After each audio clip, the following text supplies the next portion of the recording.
your administration for spearheading the only police reform commission in Northwest Indiana.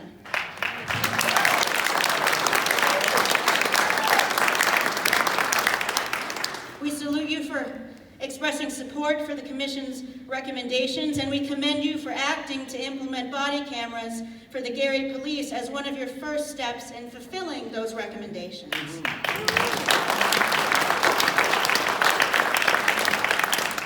So first, I would like you to share with us in 2 minutes or less your reactions to what you've heard here today, and then I have a couple of questions to ask you. I think I have some extra time because of this kind gentleman. But let me start with this. It was Sunday, April 30th, 2000. 32-year-old Gary native, Calvin D. Champion, went to Babies R Us with Jolene and her 6-year-old son.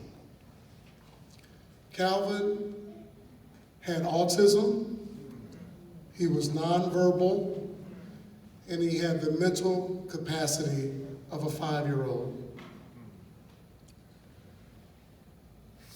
When Jolene and her 6-year-old finished shopping in Babies R Us, they got back into Jolene's minivan.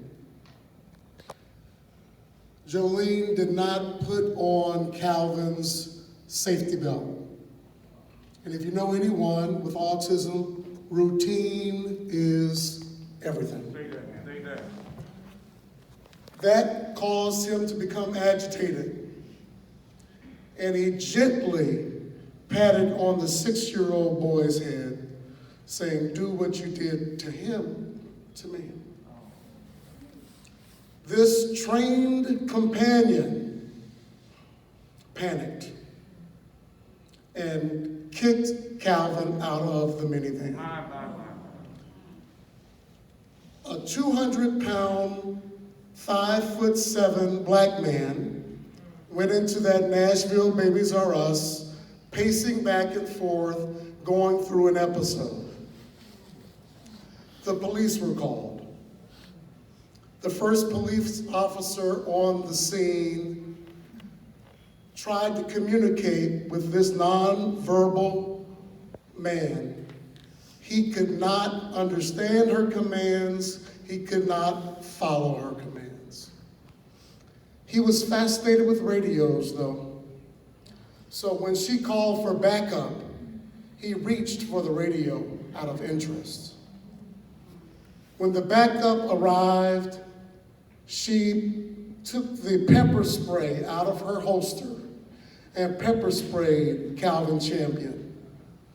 Calvin went back in the store, retrieved some clothing from the customer service desk, and started to try to wipe his eyes. By that time, 2 other officers appeared on the scene, and they subdued Calvin Champion. They got him on his stomach. He was on his stomach, handcuffed behind his back. They were putting pressure on his back, and after a 9-minute struggle, Calvin Champion died of positional asphyxiation.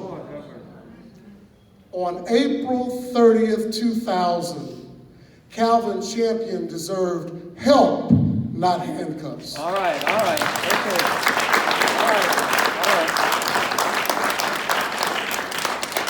That was my very first case as a lawyer, 20 years ago. All right. We were successful in obtaining some justice for the family, but more importantly, we hope that Calvin's tragic death increased the need and understanding for mental health services in Nashville, Tennessee. All right. To answer your question, I don't think you've asked. I haven't asked that. I'm jumping ahead. Well, I think that says a whole lot, and we really appreciate your willingness to share such a difficult story with us. Deputy Mayor, my first question is that we think there's widespread support to make Gary the first city in Northwest Indiana to pilot mobile mental health teams. So when you and the mayor submit your budget to the city council for the remaining $40 million of ARP funds, will you request they allocate $1.5 million to initiate mobile mental health teams as recommended by the Mayor's Police Reform Commission? Yes, we will. All right.